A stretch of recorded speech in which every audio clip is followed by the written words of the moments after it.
3월 26일 본문은 누가복음 22장 1절에서 13절, 제목은 6월절 준비입니다. 6월절이라 하는 무교절이 다가왔습니다. 6월절은 출애굽을 기념하는 절기인데 유대력으로 니산월 14일에 어린 양 고기와 무교병 그리고 쓴나물을 함께 먹었습니다. 무교절은 6월절에 곧 이어 일주일간 지키는 절기인데 당시 유대인들은 6월절과 무교절을 구분하지 않고 사용하고 있었습니다. 대제사장들과 서기관들이 곧 사내들인 공회의 구성원들이 예수를 무슨 방도로 죽일까 궁리했습니다.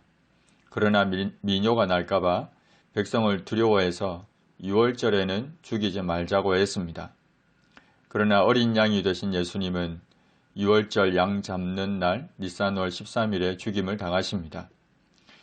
예수님의 12 제자 중 하나인 가룟신이라 부르는 유다에게 사탄이 들어갔습니다. 사탄은 가룟 유다를 도구로 사용해서 예수님을 팔려고 합니다. 탐심이 그의 마음을 사로잡을 때 사탄은 그 틈을 놓치지 않았습니다. 유다는 사탄에게 마음을 내어주었습니다. 불의의 삭슬 사랑했던 발람의 길을 따랐습니다. 유다가 대제사장들과 성전 경비대장들에게 가서 예수를 넘겨줄 방도를 의논했습니다. 그리고 그들이 기뻐하여 돈을 주기로 약속했습니다. 은 30을 주기로 약속했습니다.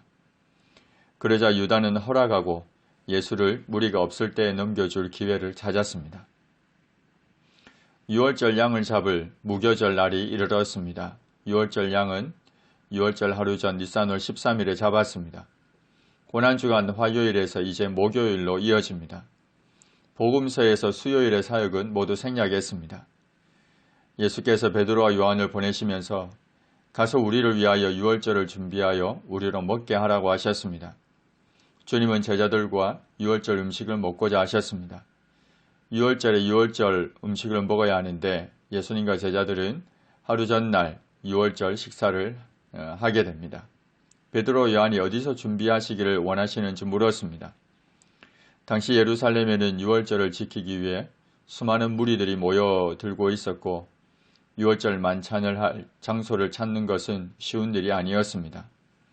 그러자 주님이 이렇게 말씀하셨습니다. 너희가 성내로 들어가면 물 한 동이를 가지고 가는 사람을 만날 것이다. 그가 들어가는 집으로 따라 들어가서 그 집 주인에게 이르되 선생님이 네게 하는 말씀이 내가 내 제자들과 함께 6월절을 먹을 객실이 어디 있느냐 하시더라 하라. 그리하면 그가 자리를 마련한 큰 다락방을 보이리니 거기서 준비하라.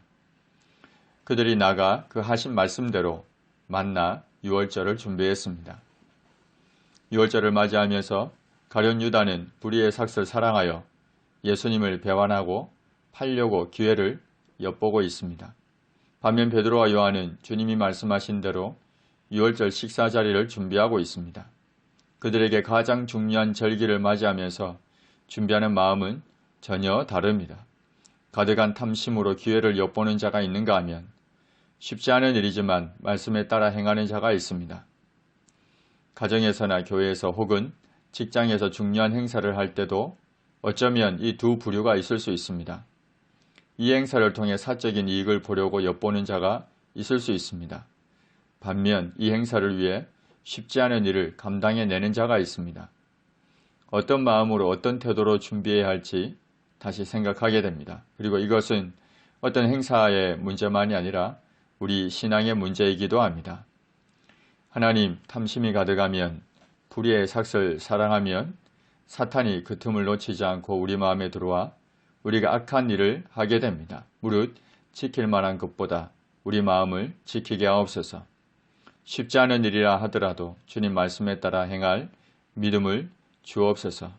예수님의 이름으로 기도합니다. 아멘.